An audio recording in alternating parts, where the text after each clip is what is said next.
All right, everyone.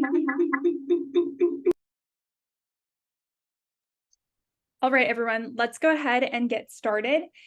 Thank you all for joining the Made in America Semiconductor Production and CHIPS Act webinar. We really appreciate your attendance here. Let's go over a few agenda items. First, in this webinar, we'll go over some housekeeping items. Then we'll have the presentation from the CHIPS for America team, and then we will have an opportunity for audience members to submit their question and answers into our question and answer Zoom function. A few housekeeping items. If you have a question, please type it into the question and answer box. The U.S. Department of Commerce does not endorse Public-Private Strategies Institute. This session is being live streamed and recorded. Please do not share any personal information in the question and answer function. I now have the honor to introduce my colleague, Senior Advisor, Leroy. Hi, good afternoon, everybody, and welcome to this webinar on Chips for America. We are so excited to be with all of you all here today. On behalf of the Public-Private Strategies Institute, the U.S. Department of Commerce, and the Chips for America team, it is an honor to bring you the latest information involving the historic CHIPS Act, how the Biden-Harris administration, through this legislation, has made it possible for us to evolve and reform one of the most important industries affecting the economic vitality of our country, not only today, but for decades to come. The Public-Private Strategies Institute and the U.S. Department of Commerce are honored to be engaged in this memorandum of understanding to bring our members, stakeholders, and those in the community evolving this important CHIPS work the latest information through these webinars and the Invest in America series. Next slide, please. The Public-Private Strategies Institute would like to thank all of our partners on screen today. The work that we do to educate communities, promote the economic vibrancy of America's more than 32 million small businesses, and collaborate with government partners like Chips for America and the U.S. Department of Commerce would not be possible without the steadfast leadership of our partners and steadfast leadership of their members who are willing, eager, and able to engage in this work, become prosperous members of supply chains, offering manufacturing, professional services, and all other services corresponding to the CHIPS Act in order to grow their businesses and create jobs for the American people. It is our honor and privilege to collaborate with all of our partners and bring them to the table to get this necessary information out to the American public. Next slide, please. Investing in America. Investing in America is part of what the Biden-Harris administration has done in a bipartisan way in passing the American Rescue Plan, the Bipartisan Infrastructure Law, the Inflation Reduction Act, and the CHIPS and Science Act. All of these pieces of legislation are impacting the American economy, America's job growth, us doing more manufacturing here at home. And these webinars, Investing in America, will help brief businesses to take the next steps to learn how these existing programs affect your economic trajectory, update you regarding programs and recent policy announcements related to these programs, which the CHIPS team just had some big announcements this week, and discussion of important and timely policy issues that are affecting not only these pieces of legislation, but those involved with them both in the private, public, and nonprofit sectors. Next slide, please. The overview of this presentation and guide, we are being live streamed, so there will be an ability for you to come back and see this information. These are updates from the administration today, namely the U.S. Department of Commerce and the Chips for America team, resources on how to help your businesses thrive, and additional resources and information about the Invest in America plan and the corresponding pieces of legislation that are evolving that plan. Next slide, please. At this time, it is our honor and privilege to introduce today's speakers, individuals who are in the trenches working on behalf of the American people to provide us everything we need to know about the CHIPS and Science Act and its evolving work in communities across America. It is my honor and privilege today to introduce Kylie Patterson, who serves as the Senior Advisor for Opportunity and Inclusion for CHIPS for America, a historic investment to strengthen and revitalize U.S. manufacturing, innovation, and technology leadership.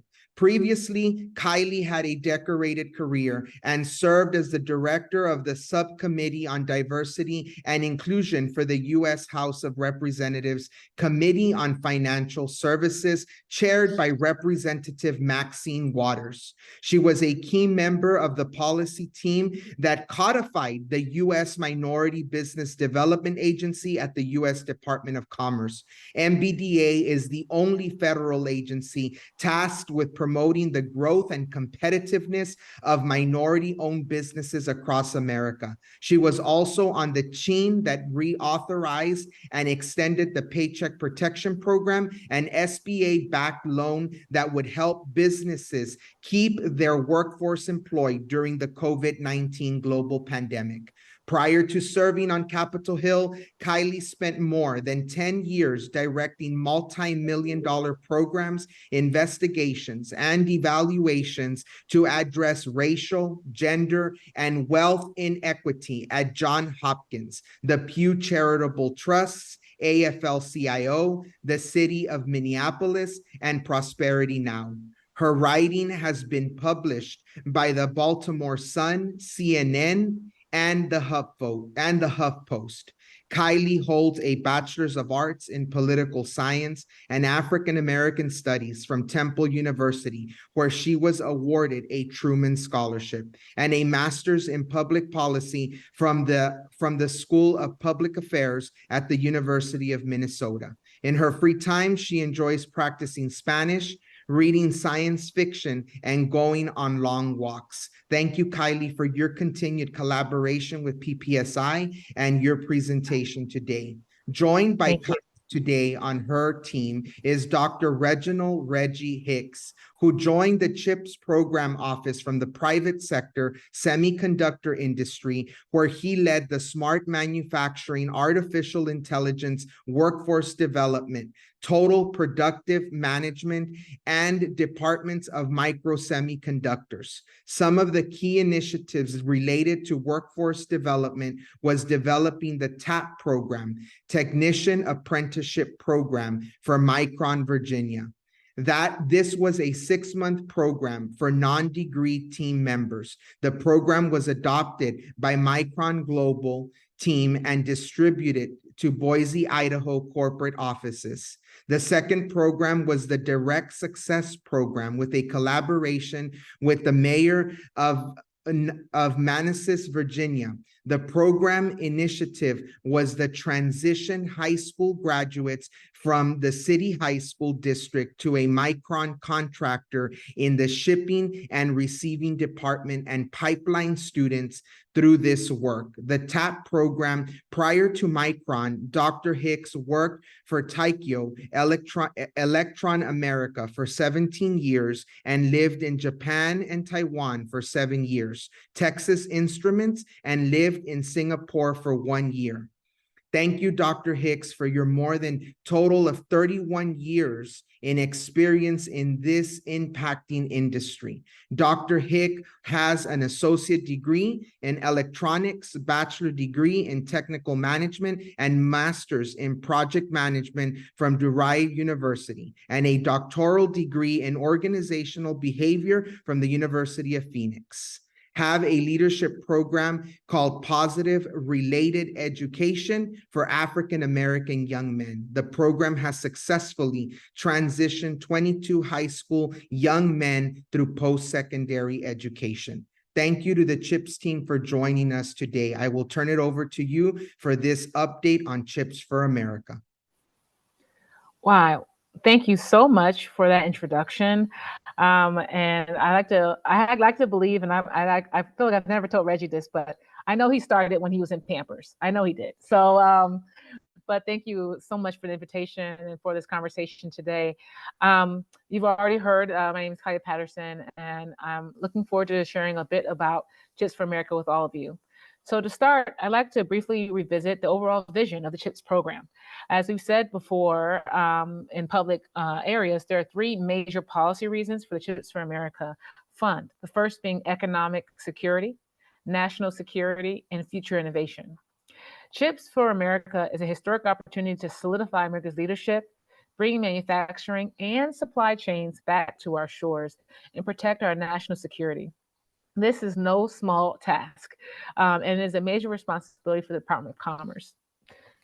Excuse me. Importantly, we want to also frame this work in saying that these are all areas that, while they may appear to be separate, they're all intertwined and interconnected with one another as well. Next slide, please. So just for America incentives. So we were allocated $50 billion, which you heard at the top of the call. So to achieve the CHIPS for America vision, Congress created two categories of programs that Commerce will implement. The $39 billion Manufacturing Incentives Program and the $11 billion Research and Development set of programs. We're also working with other federal agencies across the government in this work and in the implementation of the CHIPS and Science Act.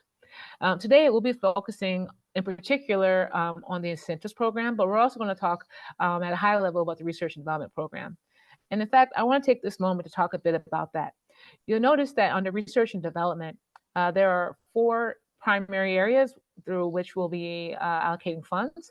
That's the National Semiconductor Technology Center, the National Advanced Packaging Manufacturing Program, Manufacturing USA Institutes, and the National Institute of Standards and Technology, Metrology, or Measurement Science.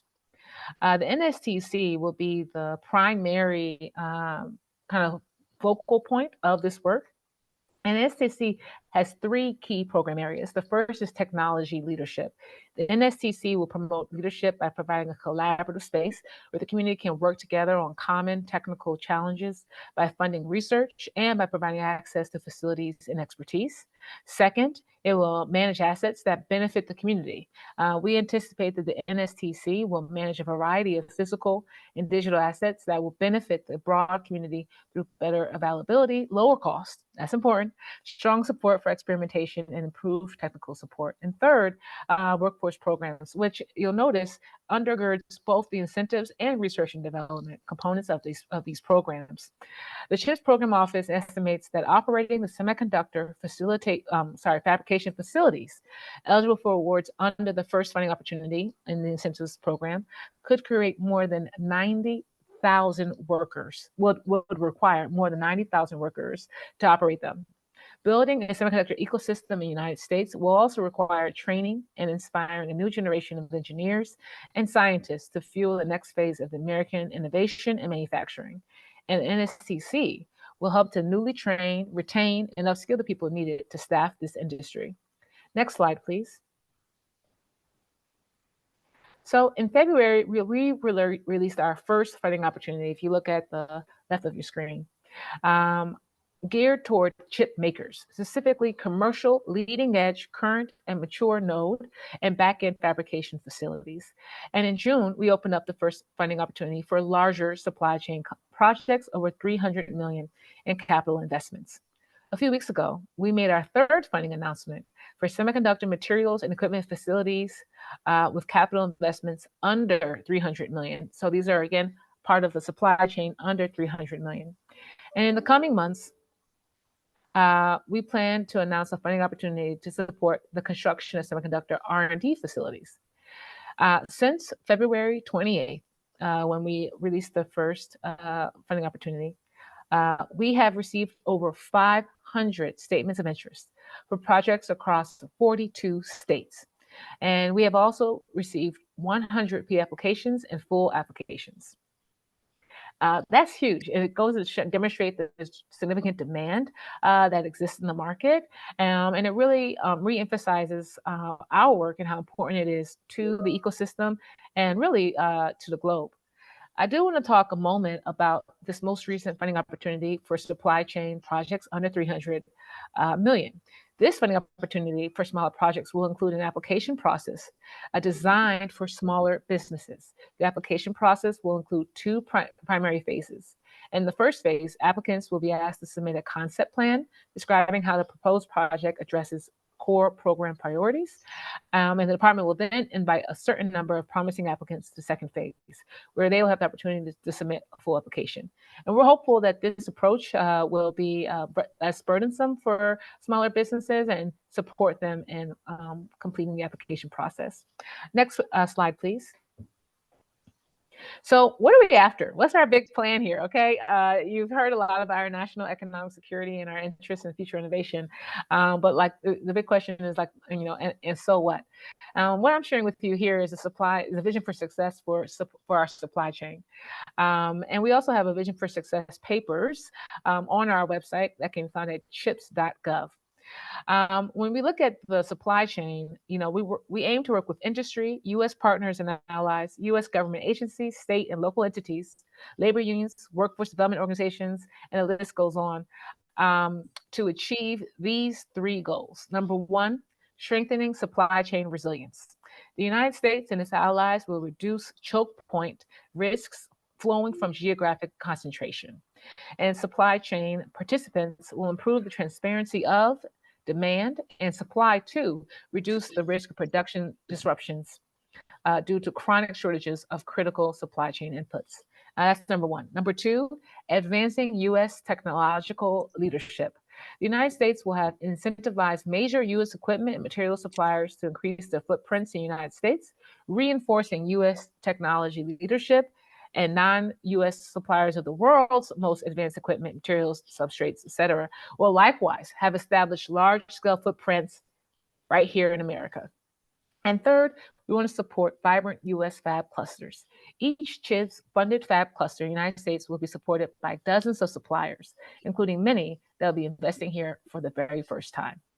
We're excited about these targeted investments because we believe they will help us realize our strategic objectives, which is really to address the greatest vulnerabilities and capitalize on existing U.S. strengths in this critically important supply chain that supports the critically important technology of semiconductors, which is, let's be clear, the foundation technology of the future. I'm so appreciative that we're meeting right now, and I always like to give this framing, right, that our meeting today using these platforms is being facilitated by chips.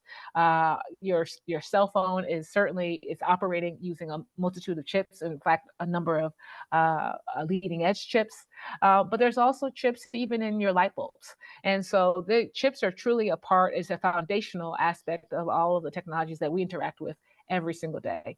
Next slide, please.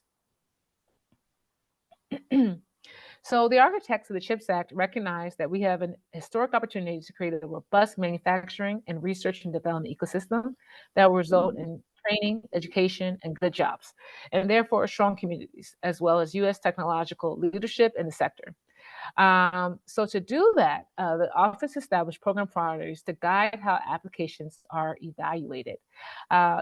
Across your screen, you'll see the 6 criteria, and we're going to dig in a little bit deeper on one of them. Can I next slide, please? So Chips for America believes that commitments to opportunity and inclusion are critical to the success of the CHIPS program. One of the priorities under the CHIPS program are broader impacts, which includes inclusive opportunities for small, minority-owned, veteran-owned, and women-owned businesses. Next slide, please. These funding opportunities are also supported by Department of Commerce's broader strategic plan. The following priorities will guide our implementation as we look at how to engage these smaller businesses. Number one, we want to drive U.S. innovation and global competitiveness by revitalizing U.S. manufacturing and strengthening domestic supply chains. Number two, foster inclusive capitalism and equitable economic growth by driving equitable, resilient, place-based economic development and job growth, and advancing high-growth, small and minority enterprises. And 3, expanding opportunity and discovery through data by employing data-driven supplier diversity practices. Next slide, please. So with the background on our program priorities with broader impacts, with these general guiding principles from the department, the vision for inclusive business opportunities is that the CHIPS and Science Act will grow the economy of the United States and support job creation in the United States. It will promote the inclusion of historically and economically disadvantaged communities and small businesses, and it will contribute to community-based economic development and empowerment, as well as innovation and supply chain resilience within the semiconductor industry. Next slide.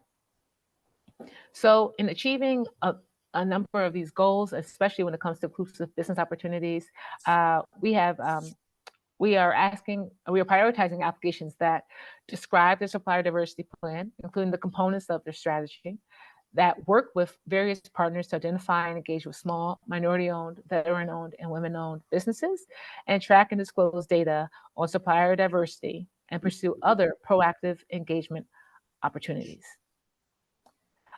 Next slide. To support this, we've also released a guide, an inclusive opportunities guide. Is one of the many resources designed to help applicants meet the requirements of the funding application and minimize the delays in processing applications. This guide has 3 main components: the value of supplier diversity plan, or giving you tips on how to create a plan, and submitting a successful supplier diversity plan as it relates to what we're looking for in applications. The team drew on the expertise of PPSI as an example, as well as so many others in the area to develop an inclusive business opportunities guide. The country needs more workers, and we certainly need more businesses to achieve our mission together. Now, talking about workers, I want to turn this over to Reggie to talk about the value. Now I'm going to turn this over to Reggie to talk about the value of supplier diversity in the semiconductor industry. And if you like, Reggie, I invite you to also speak about the value of workers. Thank you. Oh, I'm sorry. Next slide. Right. Thanks, Kylie. Like she mentioned, we're going to talk about the benefits of supplier diversity. Supplier diversity is a business strategy that's built on inclusion of diverse-owned businesses in the procurement of goods and services within an organization. A diverse business is one that is at least 51% owned by an individual or group who belongs to a traditionally underserved population. Supplier diversity has considerable community impacts, such as addressing barriers to economic inclusion, promoting job creation, and most importantly, economic empowerment overall. Partnering with small businesses, minority-owned businesses, women-owned, and veteran-owned businesses also allow for an influx of new ideas and perspectives that are not present when business exclusively seek partnership with the same group of suppliers or businesses. An inclusive procurement strategy expands the pool of potential suppliers in an already strained supplier-based market, which promotes competition, improves product quality, and also lower costs. Next slide, please. Applicants should consider expanding their supplier diversity beyond the traditional suppliers and consider incorporating sub-suppliers, better known as tier 2 suppliers, and indirect suppliers. Small minority-owned, veteran-owned, and women-owned businesses can provide a range of services, some including employee services such as local lodging, meals and childcare, factory materials and supplies such as chemicals, gases, clean room flooring, clean room suits, sales and marketing such as advertising and event spaces and market research, accounting and site planning support, legal services, construction and contracting services and materials. This is just an example to illustrate the range and scope of opportunities that exist to further diversify the firms you do business with. Now, I would like to pass it back to Kylie to talk more about the best practices for developing a supplier diversity plan. Back to you, Kylie.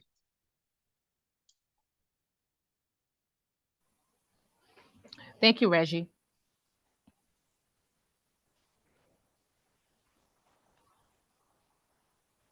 So sorry.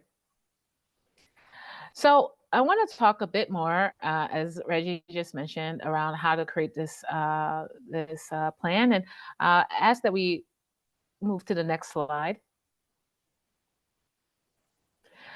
So as we all know, in order to create a plan for supplier diversity, one of the first things you need to be able to do is identify those businesses so they can join the join your vendor list or join a vendor list. And we know that that's a significant challenge. So often we hear when we're speaking with businesses, well, number one, they want to know, who are our awardees. And to be clear, the office has not made any awards as of today. But then the second question is well, how do I get myself in the pipeline? How can I get on the radar of potential awardees or applicants? And to support that, we've created the teaming partner list. This teaming partner list enables entities to share information and foster collaboration and advance shared goals. This list allows entities to share their contact information and capabilities so that potential applicants can reach out and consider utilizing their expertise in advance of the CHIPS Act's objectives. Ultimately, we hope this makes it easier to forge strategic partnerships. So those on the call, if you are an entity that perhaps you don't qualify as a covered entity under the CHIPS funding opportunities, or an organization that provides support services relevant to the execution of the CHIPS incentives program, please consider filling out the online form to be added to this public list. Examples of who might sign up include educational and workforce training providers, child care providers, organizations that engage or support minority-owned, women-owned, and veteran-owned businesses, community-based organizations, labor unions, and small businesses. If you're an applicant or potential applicant, we actually we will ask them to consider reviewing this list regularly to identify new potential partners in your geography or in an area where you are seeking expertise. And you can also use the QR code located on the right of your screen to quickly gain access to this list and to apply to join.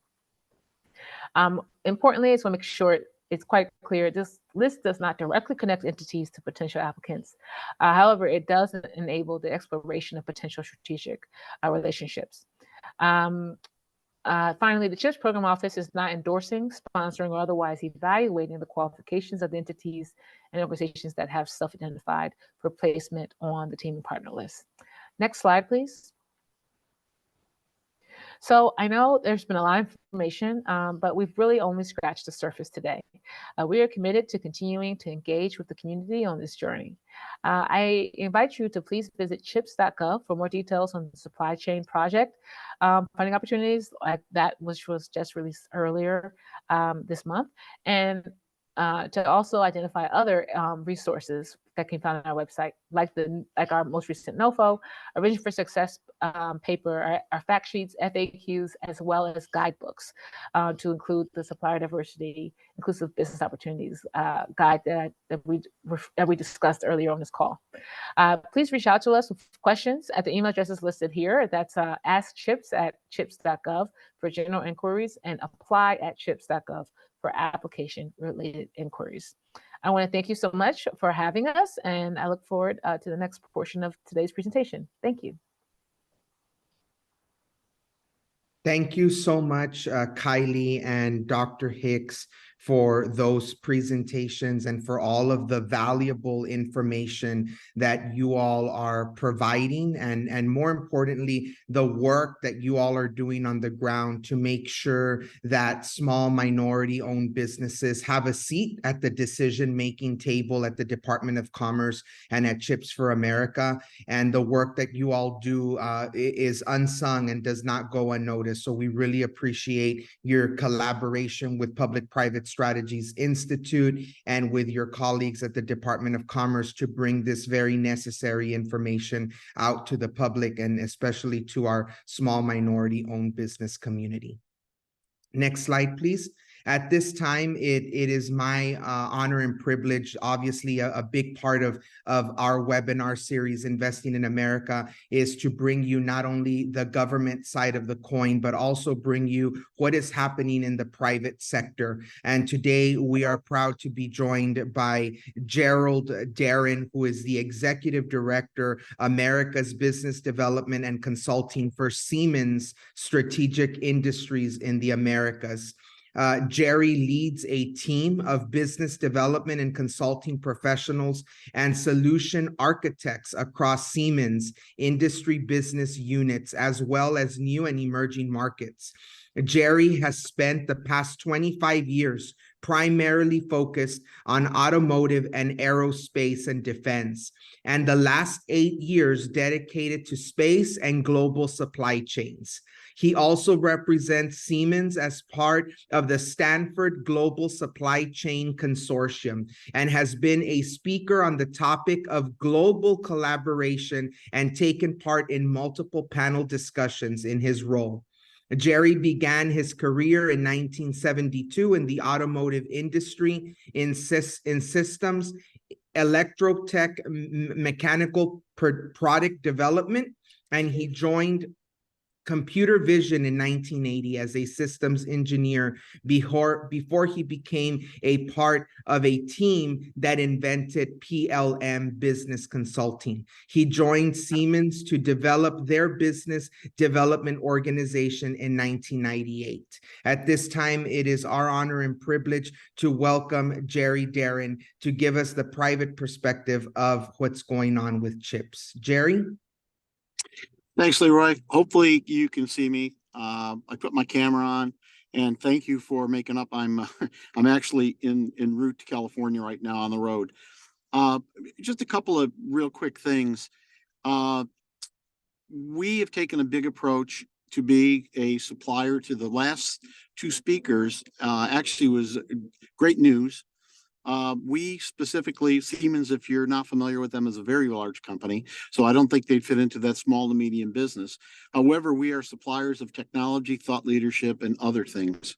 The other thing that we bring to the table is part of that thought leadership is looking at the entire supply chain from K to gray, which is kind of what I've been living in the last 5 years, but also higher education, but looking at ecosystems. The ecosystems are very important to the development of chips as an example. So if you look at the big customers that are developing the chips and the fabs and other things, they have a tremendous amount of suppliers that are part of it, that are those small to medium businesses. So the thing that we do is take a look at the entire piece. We focused in 4 specific areas with a number of our divisions. One of them is the entire art to part life cycle, meaning systems engineering or design innovation of chips moving forward. How do we make it better, build quality? How do we make it all inclusive? But looking at the information that can be used throughout the entire life cycle. So if you start to design it, how does a person in manufacturing leverage that information is a good example. So having an underpinning or an infrastructure that all the people in the supply chain can leverage is a key part of what we bring to the table. The second part of it is really focusing on the core competency, and I'll call that chips itself. So the design of the chip, the design of the fabs, the design of the equipment, all of the pieces and parts of it, inclusive of materials, chemistry, fluids, you name it, all of the elements that go into the manufacturing, but design and the usability of the chip is another key component. We call that our EDA group. Another part of that comes into the facility. You can design the best chip in the world, but if you can't build it anywhere, what good is it? We also take a look at the geology elements of it. We look at the smart infrastructures, building plants or working with customers to build plants, like all of the companies, the Intels of the world, the NVIDIAs and whatever. How are they looking to build? Where are they looking to build? How are they being EPA friendly? How are they taking a look at the environment? But how are they then utilizing workforces in a lot of different areas? And then finally, it's all about, time to market. So we start looking at things from a perspective of automation. How do we help build elements into the assembly lines? How do we adapt to the new technologies that are coming out and bring it to market faster? As we all know, from a chips perspective, we're kind of behind the 8 ball. We really need to turn things around, but you can't just throw things at it. You got to do it from a quality perspective. So kind of in summary, it's looking at the end to end, but specific focus in certain areas of need, but making sure that we're looking at inclusive of not only the environment of development and build and manufacture and deliver, but also the workforce that's part of it in order to continue to grow them and have the workforce development element part of it. The last thing I'll say, we created, I've run the academic program for Siemens for the last 4 or 5 years. And we really put our arms around this thing we call Adopt a University. And in English, what that means, we work very closely with academia through the entire life cycle, be it high school, community college, be it higher education, but with the companies that are looking to hire that talent. So we try to be that enabler from a technology and a thought leader perspective to bring those two things together. So that's kind of the quick 100,000-foot view, and happy to be involved in this and happy to answer any of the questions that I can. So Leroy, back to you. Jerry, well, one important question that I think would be great is for you to briefly discuss how Siemens has been impacting the industry when it comes to the new manufacturing model that we're following in America, and also the integration of smaller firms into the industry. I think that would be some great context for this group. Sure. So from a real high level perspective again, and I'm happy to go into more depth in future meetings, the NNMIs, or the Manufacturing Innovation Institutes, we are deeply engaged with them, taking a look at the future of what can we do in 2 to 3 years. But we bring technology and thought leadership through some of our advanced research organizations to bring new thinking on manufacturing processes. So as a supplier of software, technology, of thought leadership, those are all the pieces and parts that we bring to the table. The interesting thing is working with some of the NNMIs, they're also looking at supply chain. They're looking at underserved. We're looking at, again, the ecosystem. So how do we then scale it to the proper area? One of the biggest concerns that's out there is you can put a person in front of a machine, but can they run it? So how do you take that fear factor away? How do you start to work on trying to get people to become aware? How do you get people to accept and adopt? How do you get them to have fun working with this, but really start to deliver value to what's going on? So looking at manufacturing USA as an example, I personally have been involved with it since the first ones came out with America Makes and back in the days of DMDII. All of those elements to really understand how do you bring industry, academia, but how do you go to the economy? How do you go to the industries to bring all that together? So we've taken all that learning and we're bringing it forward with the CHIPS Act and with semiconductor and starting to get to microelectronics and things like that. So hopefully I answered your question, Leroy. Yes, thank you. Thank you so much, Jerry, for that insight. Obviously, it's important to have private sector leaders like yourself engaged in this work and really, I would say, shepherding the rest of us through these complexities that exist in an industry that, quite frankly, has the opportunity to revolutionize a major industry in our country that we obviously want to see grow, and not only grow for the purpose of producing chips in America, but grow for job creation, grow for economic development purposes, which inevitably will have a cause and effect on our economic vitality here in America. So we definitely appreciate your insights and look forward to continue engaging companies like Siemens and others as this work continues to evolve across the country. Thank you for the invite. Next slide. So to wrap up our webinar today with the Public-Private Strategies Institute and the CHIPS team, we wanted to provide you with some information regarding the CHIPS and Science Act, and that, it stands for, helping incentivize and produce semiconductors in strengthening America's strategic national security. Obviously, there's a lot of different information out there. We highly suggest that our audience today go to these different sites in order to leverage this information in the right places. This legislation aims to address critical challenges in the semiconductor industry and advance scientific research and development in the United States. And the CHIPS component focuses on incentivizing domestic semiconductor manufacturing and promoting supply chain resilience and reducing dependence on foreign sources. All of these are things that become very important, as I illustrated right now, to not only job growth in America, but economic development and the way that this country will look in the near future when it comes to this industry. Next slide, please.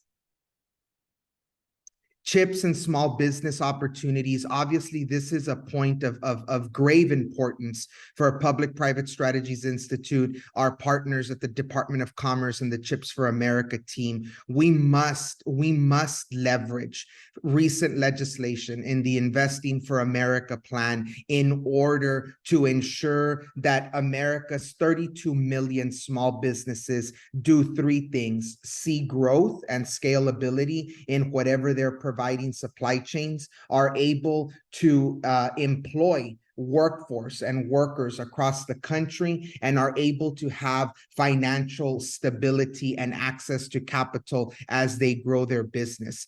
Spurring small business growth, the CHIPS and Science Act of 2012 has catalyzed significant investments in American semiconductor manufacturing, and to date, companies have announced nearly $50 billion in additional investments, bringing total business investments to nearly $150 billion. So finding those opportunities, being aware of them, entering those supply chains as subcontractors and prime contractors is so critical to how we help small businesses grow.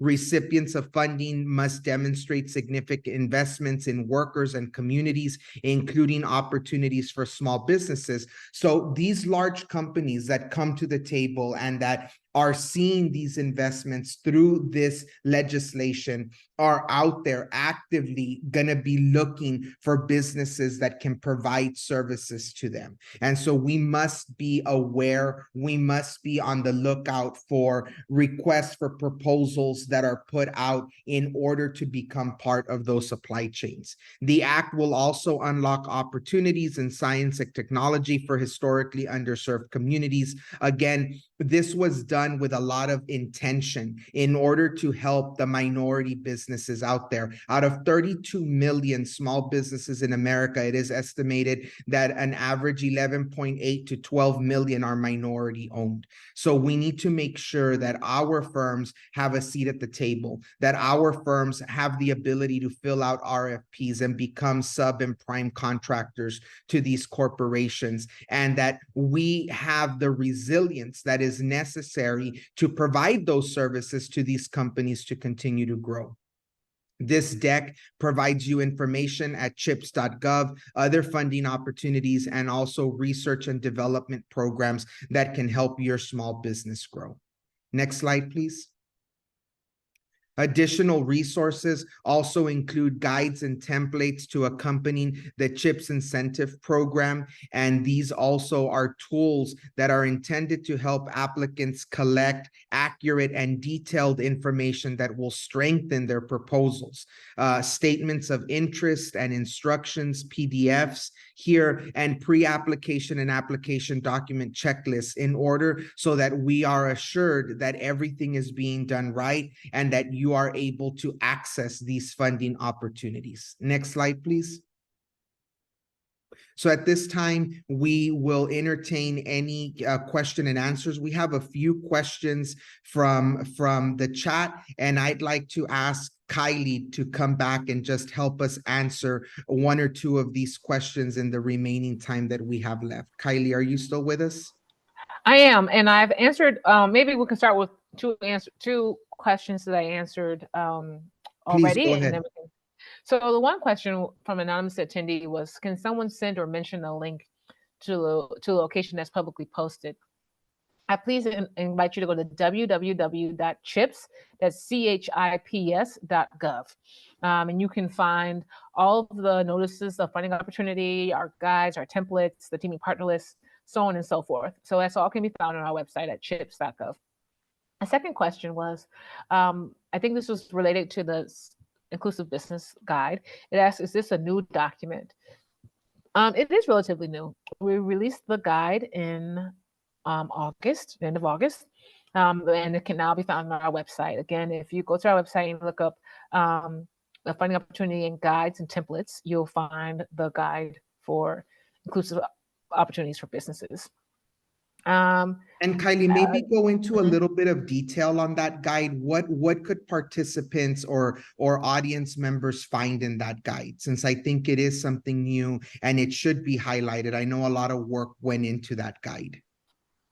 Sure. So first and foremost, what we're looking at is what is required to have a successful supplier diversity program for these applicants. And what we generally know is that to have a very successful supplier diversity program, you really principally has to have four components, right? You need to have data. And so we talk a bit about how do you build out data and how do you determine what is a viable, meaning are you going to have self-certification? Are you going and accept self-certification for minority or women small businesses, or are you going to seek out national certifications, or are you going to seek out state certifications, right? So that's the first thing is, you have to be good about your data on that side, but then you also have to be good at, you have to review your data to understand what's addressable, right? What are your addressable spend areas? There may only be one person that produces, let's say, pink floor tile, right? But we know that there are maybe hundreds that produce green floor tile, right? So you want to make sure that the company has the opportunity to review the market, understand what's addressable, understand where they can move the needle when it comes to expanding their supplier base. So that's number one, data. Second, we talk about is accountability. What are the goals and who is responsible? Is there a dedicated person or sets of persons whose this is their responsibility? Executive sponsorship is a significant area as well. And then last but not least is you need resources, right? And so resources can include processes that are supported by the company. So that could mean the process of vendor enrollment, the process of vendor payment, and so on. Or those resources could also include financial resources, and certainly, last but not least, outreach resources, right? How are these organizations thinking about partners? And are they engaging with their chambers of commerce in the area? Are they engaging with other minority business development councils in the area, women development councils in the area, and so on? So that's what you can find in the guide. It gives a step-by-step approach that an applicant can follow to create ultimately a plan, right, with goals and ambitions, and again, identifying partners. And then finally, in that guide, we also identify other federal resources. So here at the Department of Commerce, we have the Minority Business Development Agency. We have our sister agency, the Small Business Administration. And then there's also, of course, the manufacturing institutes also here at the Department of Commerce. So we talk a bit about all of these various federal resources that are made available to businesses as well as to the potential applicants, so they are able to connect with them. So that's what's covered in the guide. And thank you, Leroy, for giving me the opportunity to discuss it in greater detail. And one last question, Kylie, that I think is important, and you briefly touched on it right now as you were talking about the guide, is one of the questions that came in from one of our partners is, how is the Chips for America team engaging with stakeholders in local communities, like chambers of commerce and other manufacturing hubs, or type S, maybe economic development corporations in different communities? And can business owners use those organizations throughout the country as resources to connect the dots between applicants who have received or will receive funding and small business opportunities? Yeah, it's a great question. Well, one thing I'll say is I would encourage everyone to, number one, go to chips.gov, join our newsletter, but I would encourage you to do the same for your state. There's a lot of movement on the state level. A lot of states have identified offices or economic development agencies to kind of quarterback work in the state. And so I think I would encourage folks to do that, to Google the name of your state and chips or semiconductors, just to see if there has been any announcements, so they can be plugged in there. Additionally, we are consistently going out around the country to talk about chips and to have meetings, conversations with small businesses, minority women and veteran-owned businesses, with educational providers, and with government agencies, because we really do see this as an all of society activity. It's going to require everybody in to be successful, and so that's what we're trying to do. We're trying to provide a number of tables. We're trying to educate, inform, and ultimately connect. And again, I see one other question here, again, asking about the applicants who've received funding. The CHIPS incentives program, the CHIPS R&D program have not made any awards yet. So we are working, diligently and quickly, but no awards have been made. But once awards are made, they will be certainly publicized on our website. Yeah, and I think that it's important, Kylie, to make the distinction. I feel like some people may be confusing the 31 tech hubs that came from the Chips and Science Act as awards. But just to clarify, and Kylie, feel free to add color, those 31 tech hubs come from the legislation, but they don't come from the Chips for America office. That's correct. That's exactly right. The Chips and Science Act had a number of activities, a number of programs. The authorization within the Chips and Science Act was, I think, $280 billion, if my memory serves. However, and this is, Leroy and I go way back to all of our time on the Hill, so we know that authorization and appropriation is a big difference. But effectively, for those listeners who are not as familiar, the authorization means that Congress has concluded that these programs can be funded up to $280 billion. However, not all of those programs were appropriated, meaning they were not budgeted monies to do that work. So I share that because when the CHIPS and Science Act was passed, the CHIPS incentives program and the CHIPS R&D program were both authorized and appropriated, meaning the same day that they were authorized, that it was authorized for $50 billion, it was also given $50 billion to spend and to utilize to effectuate the program. Now, the EDA, Economic Development Agency Tech Hubs program, as you just mentioned, it too was authorized up to $10 billion, and it was appropriated in this last fiscal year, 500 million. I think, yes, 500 million. So that is a different program.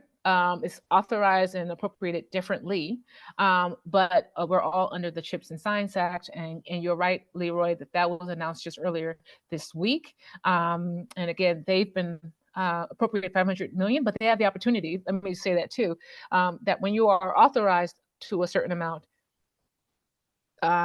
for a certain amount of years, then you can be appropriated those monies, every fiscal year up until you run out of time on your legislation. Again, apologies if I've gone a little bit too far down the path. I think it's important for your watchers. Yeah, I think it's important for people to make the distinction. A lot of people see the CHIPS Act announced 31 tech hubs and they think that it's CHIPS at the Department of Commerce when it's really the Economic Development Administration. And we will, at the Public-Private Strategies Institute, we can send out more information about the awards made this week by the administration and the EDA on those 31 tech hubs, so you all can see if there's one in your communities that you all would like to link up with. Definitely a different set of funding, a different funnel out of the Department of Commerce, but yet an important and historic move